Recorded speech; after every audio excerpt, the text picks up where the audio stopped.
pasó a la orilla del río Chubut. 1 de agosto del 2017. Sigue el reclamo por Santiago Maldonado, un joven que se retire. Yo vine por acá porque ustedes cortaron la rotación. En Argentina se agudiza el escándalo por la desaparición de un activista durante el desalojo de una protesta mapuche. Brandi par ces manifestants le portrait de Santiago Maldonado. La gendarmería no consta que haya sido quien lo detuvo.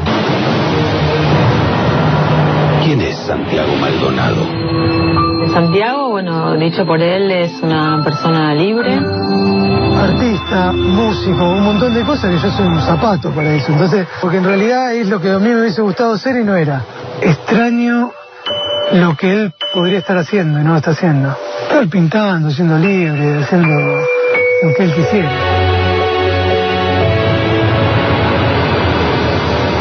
Creer que no han tomado medidas con los jefes del operativo, porque los jefes del operativo son los responsables, al menos, de informar qué es lo que ha pasado con esta persona que ha desaparecido. Prefiero como ministra de la Nación asumir la responsabilidad del caso, dejar que sea la justicia la que investigue y no tirar un gendarme por la ventana, porque esa es la fácil, esa es la que siempre hicieron. Me la banco yo. El cuerpo hallado en el río Chubut, en Esquel, fue trasladado en horas de la mañana a la ciudad de Buenos Aires. Ese cuerpo ahí no estaba el viernes pasado. Lo que reconocimos fueron los tatuajes de Santiago, así que estamos convencidos de que es Santiago. A partir de ahora esto no quita de que el responsable es Gendarmería, por lo cual nosotros seguimos investigando para que se sepa la verdad y tener la justicia. Hace un año de la desaparición de Maldonado, más precisamente del 31 de julio al 1 de agosto, ¿no? Y uno cree que la enorme mayoría de la sociedad argentina dio por clausurado el tema, no quiere escuchar hablar del tema, y a un año de la desaparición, lo que aparece es un peritaje que es de alguien muy reconocido, Enrique Prueger, que dice, no, el cuerpo fue plantado, la autopsia, que aclaremos cuenta con un aval en parte, la propia familia de Maldonado, contiene una serie de errores, si se quiere hasta groseros, y de alguna manera reaparece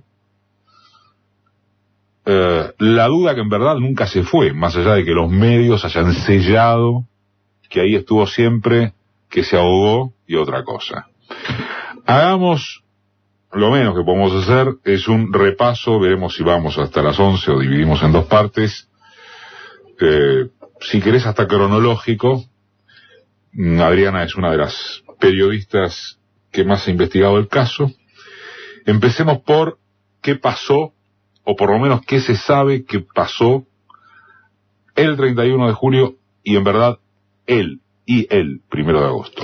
Así es, Eduardo. El 31 de julio hubo una feroz represión en Bariloche. Reprimieron a los mapuches que estaban protestando por el encarcelamiento de su líder político y espiritual, Facundo Jones Wala. Se cumplía un mes del segundo encarcelamiento del Lonco. Pablo Nocetti, el jefe de gabinete del Ministerio de Seguridad, estaba en la misma ciudad, en una reunión estratégica, dando instrucciones a las policías provinciales y también con mandos de las 3 provincias patagónicas para apretar las riendas contra la RAM, la resistencia ancestral mapuche, el nuevo enemigo interno creado por el macrismo. Que sepan que van a ir... Perdón, que a todo esto existe. Bueno, no hay evidencia fáctica. Porque han dejado de hablar de eso hasta que retomaron el otro día. Retomó el otro día. Cada vez que se incendia un pino en la Patagonia, ahora es la RAM. Sí, tal cual. Dijo muy suelto de cuerpo Nocetti, y esto consta en el expediente, sepan que van a ir todos presos. Fue la amenaza. Y así fue. En Bariloche fueron detenidos la mitad de los jóvenes huichafes de Cuyamen. Por eso, en la ruta, eran apenas 7 u 8. Es decir, necesitaban refuerzos, y allá fueron Santiago Maldonado y Nicasio Luna, encapuchados, por supuesto, para no terminar con una causa abierta. Les fue peor. que con una causa. 4 escuadrones de gendarmes, casi 200 efectivos, al grito de vamos a quemarles las casas a estos indios de mierda, con una orden del juez Otranto que era liberar la ruta. No había jurisdicción para entrar a territorio mapuche, por lo cual el procedimiento fue ilegal. Pero ¿qué pasa, Eduardo? Los milicos no necesitaban una orden judicial porque tenían luz verde política. Por eso gritaban fuego libre, mientras perseguían a los mapuches que huían hacia el río como única vía de escape. La mayoría logró cruzarlo, y una vez del otro lado se dieron el permiso de insultar a los gendarmes, que enfurecieron más aún. En esa escena ponemos a Nicasio Luna rodeado de gendarmes y a pocos metros de Nicasio al mismo Santiago. ¿Es correcto seguir preguntando si murió ahogado? Es correcto, porque así lo determinó la autopsia y de eso no habría dudas. Pero salvo por un detalle no menor. Murió ahogado rodeado de gendarmes armados, reprimiendo. Murió ahogado tratando de salvar su vida de ellos. Murió en el marco de una protesta social y rodeado de personas con nombre y apellido. Los gendarmes Echazú, Peloso, Gómez, entre un grupo de 10 y 12. ¿Y qué se puede seguir preguntando acerca de si estuvo o no desaparecido? Estuvo desaparecido en el marco de la represión de una protesta social y apareció muerto 78 días después. Lo que falta esclarecer es si hubo responsabilidad directa de Gendarmería en su desaparición. Lo que está comprobado es la responsabilidad de Gendarmería respecto de su muerte. De nuevo, murió rodeado de gendarmes. ¿Y los gendarmes se lo llevaron en una camioneta? Así lo afirman, Eduardo, testigos que vieron que Gendarmería... que mejor dicho, vieron que los gendarmes colocaban un bulto con la ropa del color que tenía Santiago. Pero ¿qué pasa? No se pudo verificar porque Gendarmería las lavó a las camionetas. Y las fotografías que hay en el expediente ratifican los dichos de los mapuches respecto a la presencia de un camión Unimog estacionado de culata muy cerca del río. ¿Hubo fotos falsas, sí o no? No. No hubo fotos falsas. No, tanto las fotos como los videos fueron todos reales. De hecho, incriminan directamente a los gendarmes que gritaban fuego al indio. Y lo más revelador, hay un video que dice vamos a quemarles las casas. Esa era la misión. Las fotos que se conocieron provienen tanto de Gendarmería y del Ministerio de Seguridad como de fotógrafos locales de probada trayectoria y son parte de la prueba de la causa. Ayer se me ocurría algo, Eduardo. La foto de Gustavo Saninelli de Nocetti en la ruta tiene el mismo valor para dar un vuelco en el caso que tuvo la foto de Pepe Mateos y Kowaleski en el puente de Pueyrredón. ¿Se acuerdan cuando Alde decía se mataron entre ellos? Si no estaba esa foto de Pablo Nocetti, otra hubiera sido la historia. Así que... ¿Qué se sabe de si quedó ahí en el río o lo tuvieron detenido en alguna parte? Hay 3 elementos para suponer que lo sacaron del río. Uno muy importante, el posteo de un periodista oficialista, o sea, un periodista vinculado a Cambiemos, Ricardo Bustos. Por otra parte, la recorrida que hicieron las mapuches Claudina y Ailinco por los escuadrones de Gendarmería, donde todos contestaban nerviosos.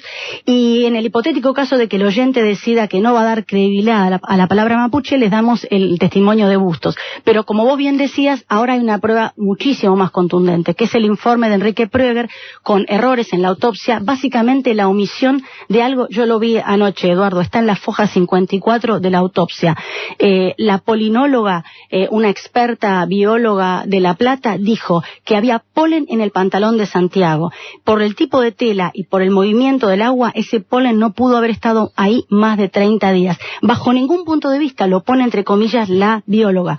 Y eso fue omitido. ¿Hubo balas de plomo, la última por ahora? Sí, se sospechaba que sí, y ahora habría aparecido nueva evidencia en tal sentido.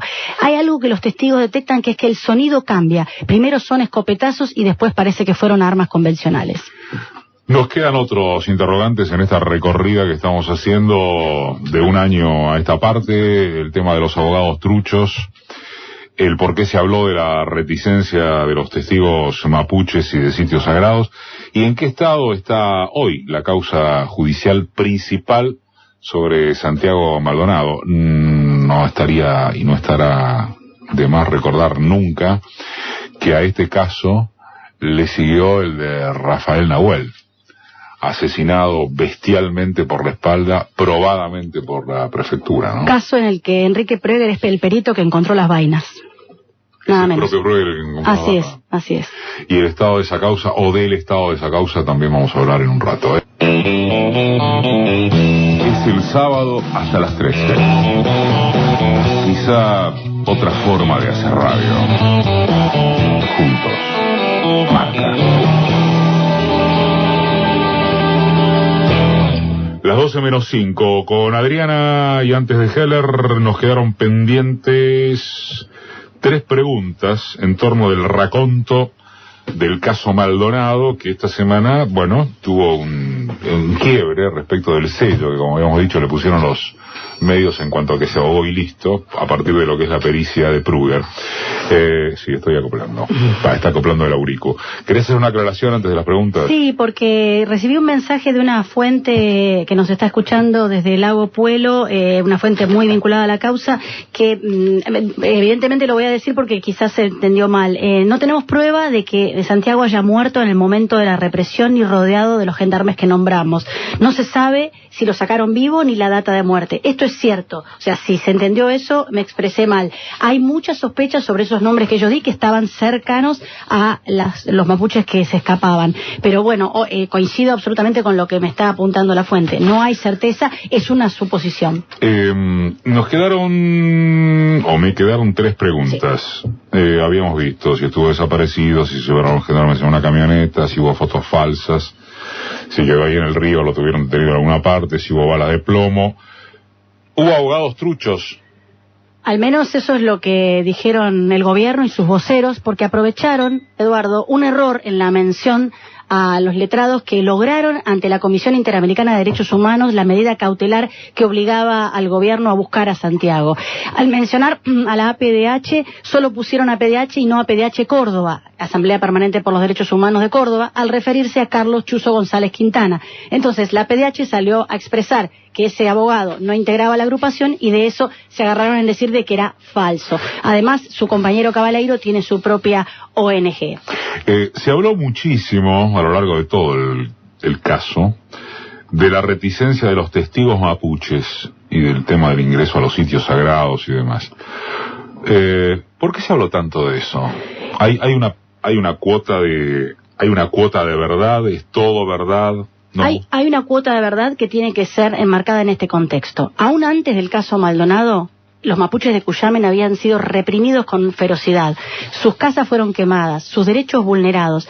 Antes del caso exactamente, Maldonado. En enero hubo una represión allí donde le volaron la mandíbula a uno de los mapuches y estuvo desaparecida la mapuche Ivana Huenelaf. El fiscal general Carlos Díaz Mayer en enero negó su condición de detenida. Los policías la torturaron y a su compañera que estaba menstruando abundantemente por el estrés de lo que les había pasado, que casi las matan, le dijeron: sucia, india sucia, tomate tu propia sangre. Esto es el contexto por el cual los mapuches no confían en la justicia huinca y digo, independientemente de la gravedad del caso, me consta que muchos de ellos ahora hacen una autocrítica y dicen sí, tendríamos que haber ido igual porque la verdad que había un desaparecido, pero hay que ponerse en la piel de alguien que le pasó todo esto a ver si va. Y es falso, Eduardo, que haya habido territorios sagrados que no pudieron ser rastrillados. Esa es otra de las mentiras que se dijeron. Lo que hubo fue la prepotencia del juez Otranto, a quien los mapuches le dijeron: un minuto, queremos consensuar por dónde van a pasar, porque estas partes son sagradas, pero en ningún caso se dejó de rastrillar nada. Bueno, hablando de un minuto es lo que queda antes del info y antes de Heller para resumir en qué estado está la causa judicial principal sobre Maldonado. Podemos hacerlo. Esa causa generó otras. Contra, como decíamos, testigos mapuches por delitos están todos imputados, 5 causas como mínimo tiene Matías Santana, falso testimonio es lo menos que les acusan. Y también hay una causa contraria, de la familia Maldonado contra el Estado por las escuchas, ¿te acordás? El espionaje. Sí. Vamos al expediente madre, sigue caratulado como desaparición forzada. La fiscal del caso Ávila no pudo ser apartada como pretenden las querellas, recordemos que la abogada de la familia la califica como la abogada de gendarmería a la fiscal, es decir, no ha variado la situación. Lo que queda, Eduardo, es la palabra de la Corte Suprema. Lo que está pidiendo la familia ahora es la intervención de un equipo de expertos independientes de los poderes del Estado, que responda a algunos de los huecos e interrogantes que deja este caso tan condicionado por el gobierno desde el minuto cero. Pero, no entiendo, lo que queda la Corte Suprema respecto de contestar a esa demanda. Es así, mira, ¿viste la autopsia, todos los huecos? Verónica Heredia dice: acá no nos contestaron nada, ni cuándo murió, ni cómo murió, ni qué circunstancias. Okay. El juez impide que la familia le pregunte a los peritos. Entonces ella va a la corte y le dice: por favor, que intervenga alguien independiente.